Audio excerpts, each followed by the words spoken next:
Good afternoon and welcome along to Destination Wellbeing. My guest this afternoon is Teresa Keenan, and Teresa is an energy healing therapist with lots of different modalities and experiences there, Teresa. So thank you for joining us this afternoon. Just to remind our viewers before Teresa and I begin our chat, the importance of taking responsibility for their own health and their own wellbeing, and if they have any concerns around physical or emotional wellbeing or mental health, that they speak with their GP and engage their support and their help in the initial stages. And then, as we both know, Teresa, there's lots of other avenues that can support that journey as well. So you're very welcome to Destination Wellbeing. Thank you for coming in this afternoon. Tell our viewers a little bit about yourself and your journey and what it is that you do as a therapist yourself. Okay. Well, I suppose how I first got into all of this, Joanne, was whenever I was going through a traumatic time in my life. And funny, my sister had just done her Reiki 1, and she said, you know, that would really help you. I think you should really do that. You should think about going and doing your Reiki 1. So I went along to the class several months later, because the class actually wasn't run at that time, so I had a while to think about it. And when I did my Reiki 1, I basically didn't look back, because Reiki 1's all about learning how to heal yourself and how about to control your own emotions and how to clear your own anger and traumas, etc. So it was very, very empowering for me and very, very powerful. And from then on, I loved the Reiki 1 so much that I actually moved on to do my Reiki 2 and my Reiki 3 and my Masters then to actually go on to now teach it myself.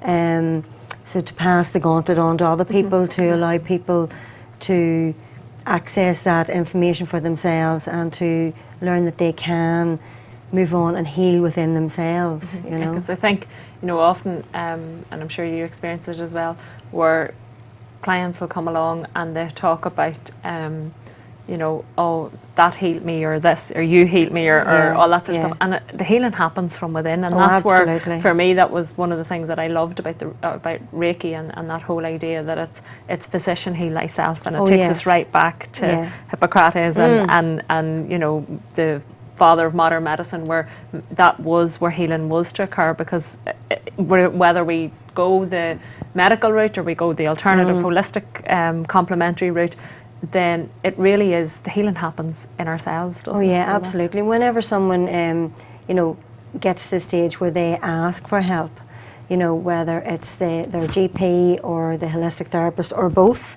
because, you know, one does complement the other at times. So whenever they ask for that help and they actually take that step forward, then that's the beginning of their healing, really. That's the beginning of the process of them saying that, you know, enough's enough, I've had enough now, so now I'm going to seek what it is that is going to work for me. So therefore, obviously, they'll go to their GPs first and they'll try one thing and another, and they'll recommend things, and they'll, you know, pass them on to consultants, etc. But then some people then will not find anything in that, you know, they'll find a certain amount, but they won't really get to the crux of it. Because actually I spoke to a doctor today, and he said to me, you know, 95% of the time we never find out what causes any of the medical problems that anybody comes to us with. All we do is treat the symptoms. Whereas I think when you look at it from a holistic point of view, we work backwards. We try to get rid of the pain, the physical pain or the emotional pain, and then we try to find out what caused it. And then sometimes we don't always find the cause of that, as you know, Joanne, but we do get to the root of it, and we can change that. We can change the perspective that people maybe look at something, or we can remove the layers. I always look at it as layers, as thin as that piece of paper there. You know, one thing, someone says something to you and you take it badly, you know, that's not me, you know, why could they think of me like that? And then there's another layer and another, and they're so thin, but if they start building up on top of each other, next thing that layer's this thick, and that's weighing down on people, because they haven't let go of it. They haven't let go of every little thing that's been said to them from they were 6 years of age to 60 years of age.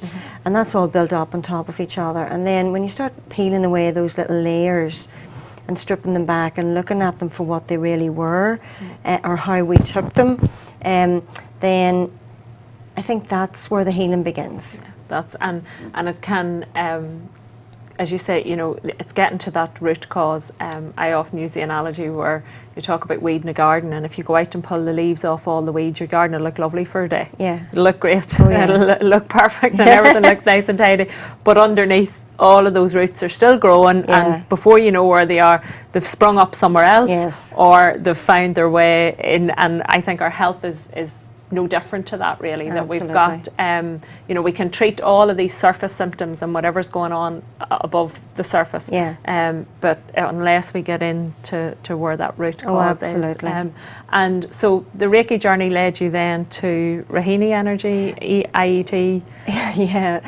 Well, you know, the Reiki was the very beginning, so that's what snowballed everything else. And then I was at Neuritech studying reflexology.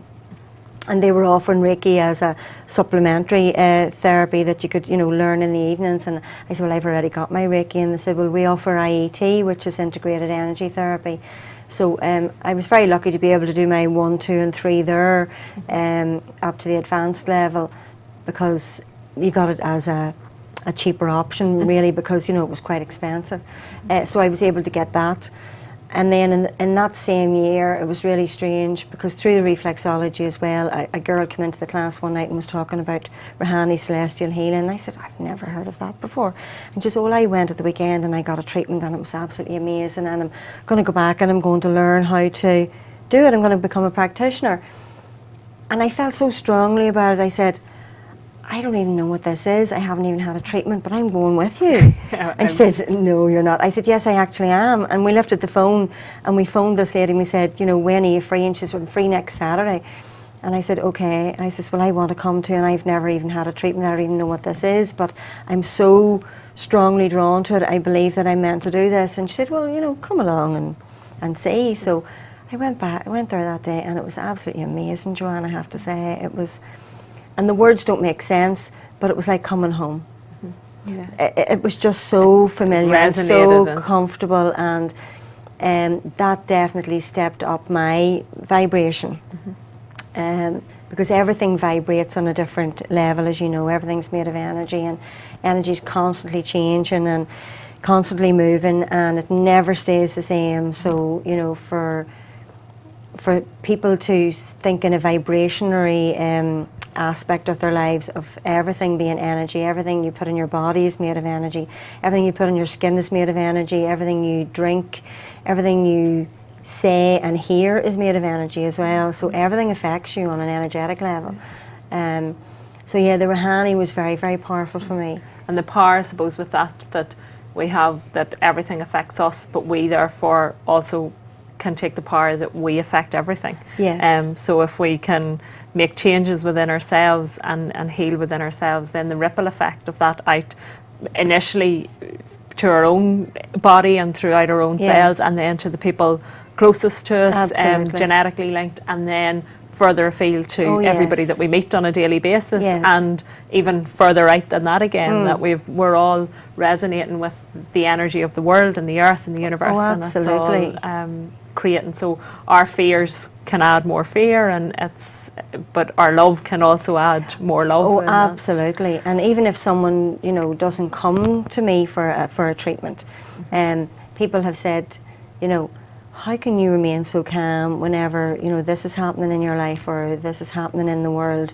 And I say, well, because of what I do, because of what I've learned over the years, because of what I teach as well, that is how I stay like this. Do you know what I mean? So therefore, even people notice that, and that has, as you say, the ripple effect, and people then notice that and go, oh, there must be something to this energy healing, or do you know what I mean? I think that's whenever, I know whenever people start noticing changes, and I would talk as well, sometimes we can find that when we maybe have a treatment or something like that, that we feel the need to go and share it with everybody because it's been so beneficial to us, and you're going and you feel everybody needs to do this, and you know, I certainly did when I began my own journey. It was like, no, do you know, this is so good, and everybody needs to do it. You feel initially that excitement of sharing it, but then very quickly you realise that it's when people actually notice the change in you and they start to ask, what is it that you do that makes this work, or what is it that you can feel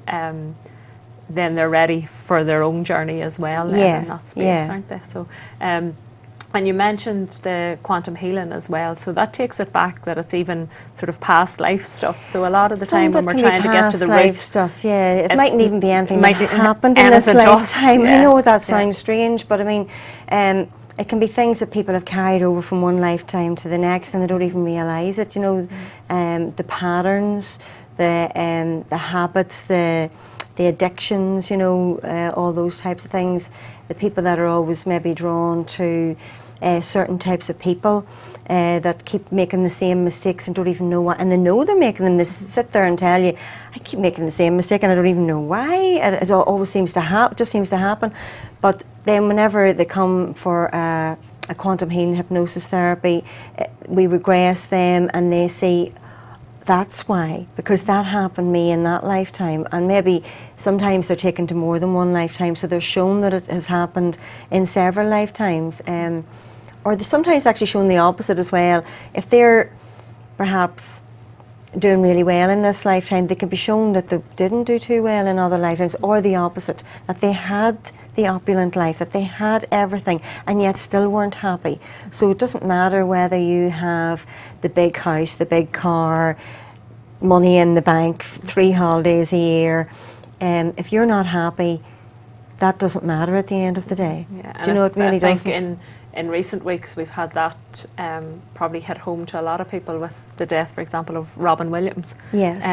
And, you know, where he was making so many other people happy. Yeah. And, you know, most of us will all, I'm sure, have laughed at some of Robin Williams' films and find deep, profound moments in some of them as well, because he had that ability to do both. Yeah. But he wasn't, the happiness wasn't within himself. No, within himself, and that often is, it's not just that maybe we're not happy with what we have, but maybe we're too busy worrying about making other people happy, and we don't look at what we're doing to ourselves and how that's affecting us as well. Absolutely. You know, we're taught, you know, from a very young age, you know, a lot of the people at my age anyway were taught, you know, take care of your brothers and sisters, take care of your parents, take care of your grandparents, take care of your neighbours, take care of your community, take care of the poor children in Africa. You know, no one ever said take care of yourself.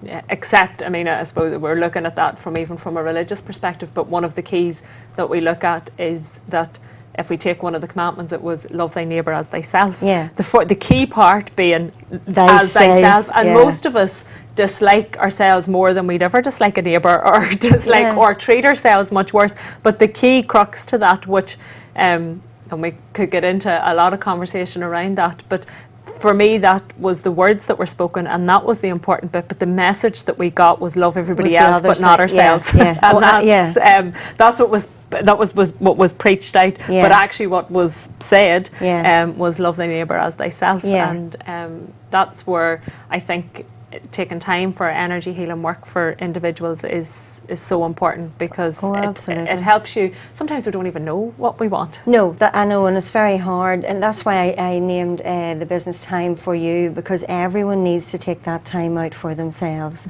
whether that's coming for an energy treatment, whether that's going for a walk with a friend or having a cup of coffee, but just taking that time out to just chill out and do nothing, or you know, to chill out and take yourself out of the stressful situation that you're in, or the busy life that you're in, and take some time for yourself. Go for a walk, read a book, whatever it is that brings you some joy, because that's where people get back in touch with themselves, and that's when then they can start questioning, well, you know, do I really need to be running around like a headless chicken, you know, here and there and doing this for them, and then it comes to a stage where everybody takes it for granted, you know, that you ring just for toxic Teresa, and of course Teresa will do it. Of course she will, because she never says no. You know, even though, you know, she's got a family and she's working and she, you know, doesn't matter, she'll not say no. So go and ask Teresa. Do you know what I mean? And Teresa becomes the person who says no all the time, never gets asked. But then we can make rods for our own back. Oh, absolutely. So, you know, it's all about balance. It's all about balance as well, so it is in all aspects of our lives. Yeah, we have to allow ourselves to give and receive. And sometimes a lot of us, I find particularly women, have an issue with receiving. Oh yeah, absolutely. We can give, Yeah. give, but and maybe that comes in from, I'm sure that maybe comes up in some past life things as well. Oh, it where, does. Yeah. It's not, we're actually not physically able to receive. Yeah. So we need to do all this giving all of the time. But as you say, it's about bringing in the balance Oh, and absolutely. allowing yourself.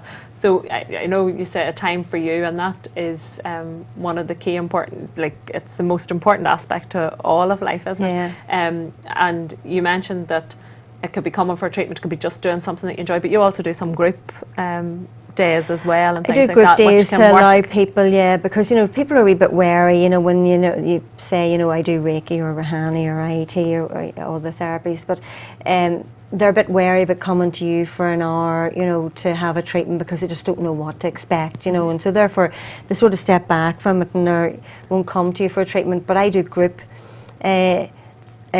sessions where people can come with a friend, or they can come on their own if they want, but they know that they're going to be in a group with other people. They're not going to be on a one-on-one. They don't have to tell people how they experienced what they experienced in the group as well. Whenever I'm giving the treatments, they can sit in a chair or lie down on the floor, and they can receive the energy just the same as they would on a one-on-one basis, but it's in a group basis, like I say, so they don't have to comment on it. They can just sit there and experience it and get up and leave, and they don't have to talk in front of other people if they don't want to. And it's just a way of giving them an experience of it, because like I say, the proof of the pudding is in the eating of it. So when you come to experience it, then that's when you really get in touch with the energy. Yeah.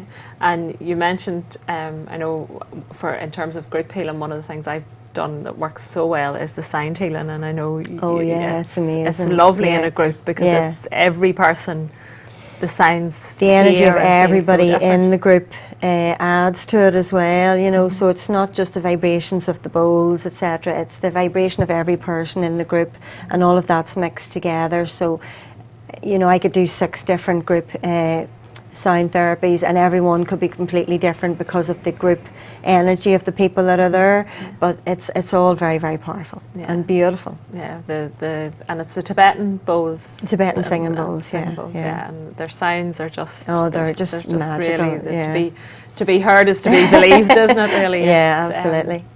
But I know you also have. You mentioned about having. I suppose an offer or something available to our viewers. Yes. I know we talked about that briefly off air, so tell us a little bit more about what you're hoping to get from that. Over the next couple of weeks, I'd like to offer 3 different people that I'd like people that are very stressed, because they're the ones that are going to see the benefits of it. If someone's coming just to experience a treatment and they're already, not terribly stressed, they're just coming to experience it and just, have a nice chill out session, that's nice. But if somebody's very stressed, they actually see the benefits of it. So I want 3 people who are either very, very stressed or have physical pain.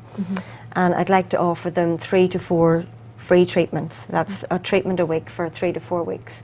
But the stipulation is that they are willing to make testimonials on video or come back here on your show perhaps in 5 or 6 or 8 weeks, whenever they finish their sessions, and comment on it. So that's the strings attached to it, if you like. There's strings attached to all different aspects of life, but and that gives somebody the opportunity to, because I think an important part of healing work is that we're willing to share our experiences. Yes, absolutely.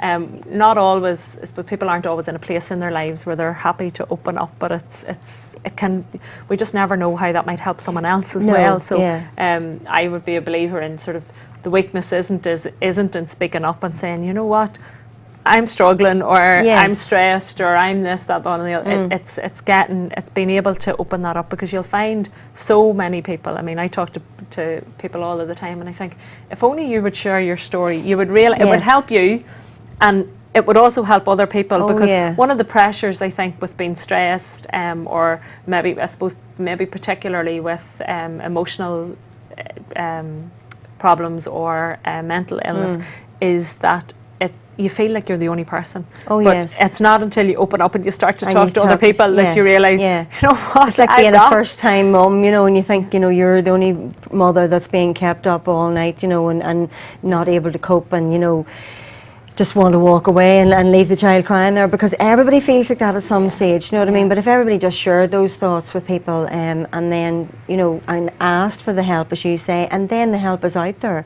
You know, people don't know to give you that help if you don't actually ask for it. You know, they don't know that someone's struggling until you actually verbally say, I'm not coping here. You know. And that's a huge leap for somebody to take, isn't it, really? So I think there's the other side of that coin where, as people, we just maybe need to tune in a wee bit more to who is around us as well, and sort of check it. So it's a balance the bigger between picture, asking for help and then also realising, well, as you say, maybe in the case of a new mum, you know, she's a new mum, maybe there's financial stress, all of the things that are going on around life and living. Could she need a hand? And really, whether you feel she does or she doesn't, offer it. Absolutely. It's because I know locally in the Newry area, and where I'm part of a group that are setting up actually a postnatal depression support group.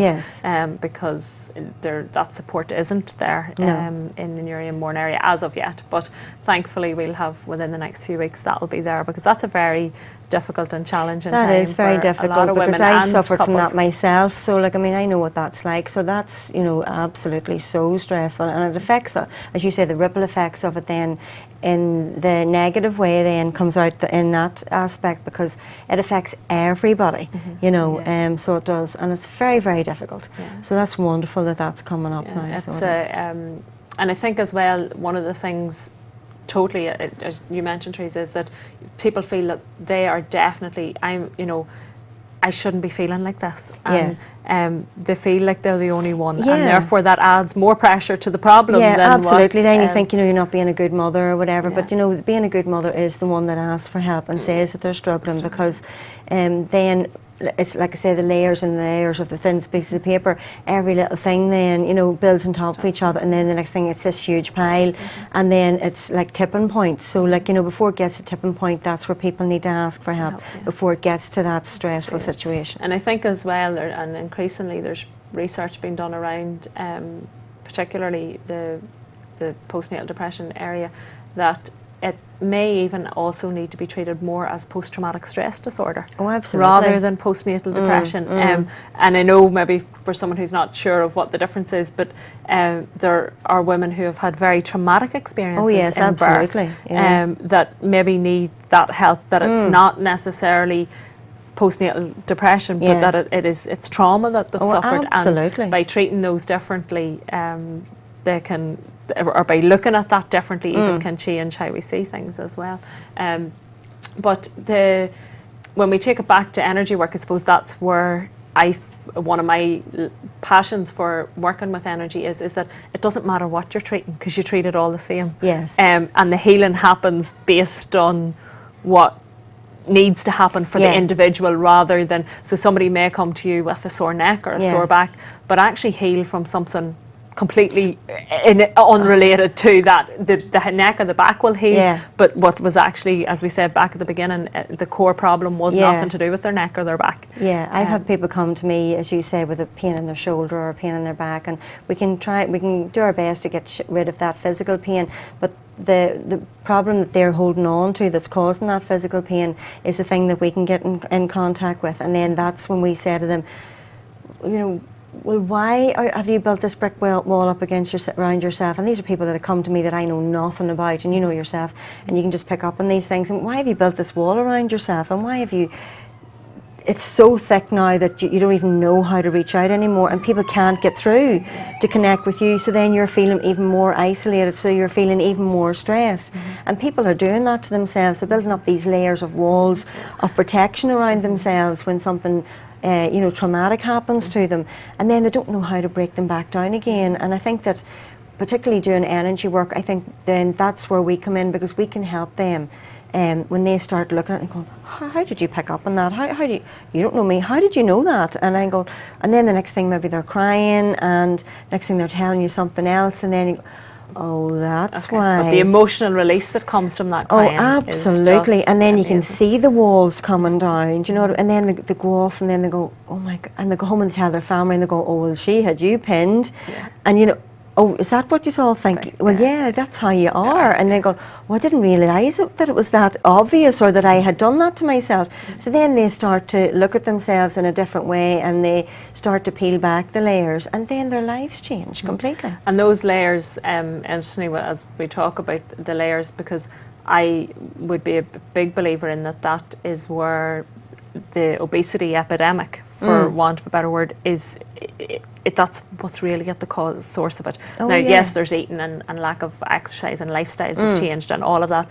But it's those emotional walls that we're putting up that don't allow.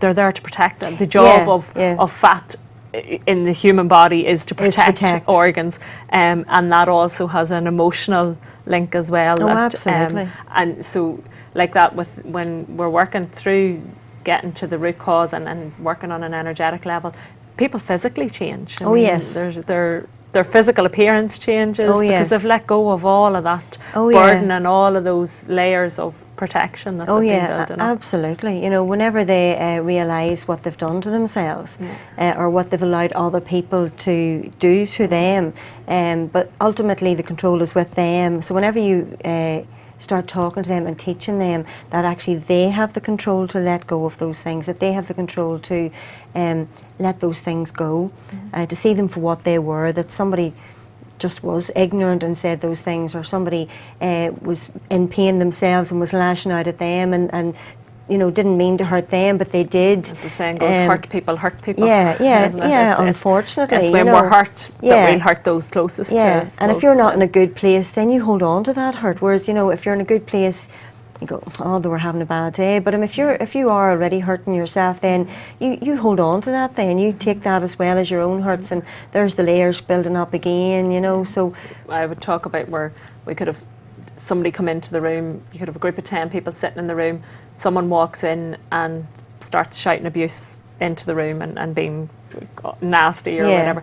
Every person in that room, although the words that the individual who's walked in has said are the same, everybody's going to hear them differently. Absolutely. Based on where they're feeling in themselves. So some people might laugh, some people might cry, some people might get aggressive, some people might just go, whatever, let that water wash over off a duck's back. So it ultimately takes it back to self all of the time, doesn't it? Absolutely. Whatever we're experiencing, nobody can make us feel anything. No. It's back into the self, and that's where the healing happens from within the individual, really, doesn't it? But Teresa, thank you for your time today, because I know we could talk on and on and on, but hopefully we've sowed a few seeds out there about just really the importance of taking responsibility for your own health and your own well-being, to explore, you know, if life isn't where you would like it to be, whether that's your physical life, your emotional life, relationships, work, whatever is causing you not to have that happiness within yourself, then reach out and see what's out there, because there are so many therapists and so much work being done, and workshops as well, and thankfully I think increasingly we're finding in smaller towns, local areas, places like Newry and things like that, you know, there is stuff happening. There is healing work there. A few years ago, I mean, I know you nearly would have even had to go to London to touch on any of this stuff. But now it's all fairly accessible for us. So please do reach out, speak to therapists as well, because they'll be able to advise on what they do. They'll be able to answer some of your questions, because if you've never done it before, there can be fear around it. People aren't sure there is exactly an apprehension around it. But as you said during the chat, the proof of the pudding's in the taste, and it's when you actually experience it that you realise then how it benefits your life, and not just your physical well-being. And whilst it's important to address things when we are feeling unwell physically or emotionally, it's also important to look, well, you know what, maybe life's not so bad and life's pretty okay, but I want it to stay that way. So I'm going to keep it that way. Keep things working as well. Well, we look forward to hearing more about your testimonial clients, to see how they go on as well, and we'll have hopefully arrange a date to have those on in the future, so that any of our viewers can also experience and hear a little bit more about some of those benefits. So thank you to our viewers for watching in, and Destination Wellbeing will be back next Tuesday, and I will be on with Rowan on a Thursday morning on the morning show on Destination Newry, chatting about what's going to be on our show that week, and all sorts of other things as well. Who knows where the conversation will go. But thanks a million for watching in, and until next week, have a great week, and thank you, Teresa. Thank you very much.